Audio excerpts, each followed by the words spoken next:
শেখ হাসিনার সরকার পদত্যাগের পর বৃহস্পতিবার রাতে অন্তর্বর্তীকালীন সরকারের শপথ গ্রহণ অনুষ্ঠিত হয়।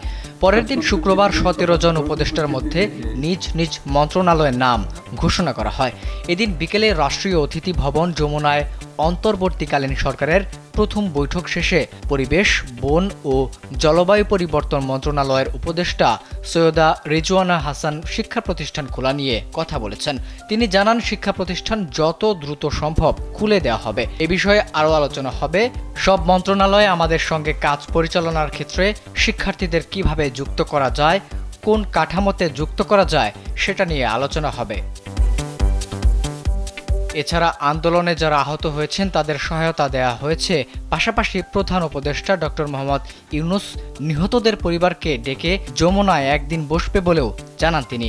অপরদিকে কোটা সংস্কার আন্দোলনে হত্যাকাণ্ডের বিষয়ে জানতে চাইলে রিজওয়ানা বলেন, প্রত্যেকটি গুলির স্বচ্ছ ও অন্তর্ভুক্তিমূলক বিচার হবে। এমন ঘটনার যেন আর পুনরাবৃত্তি না ঘটে, সেজন্য কোন প্রক্রিয়ায় বিচার কাজ করা যায় সেটি নিয়েও বৈঠকে আলোচনা হয়েছে।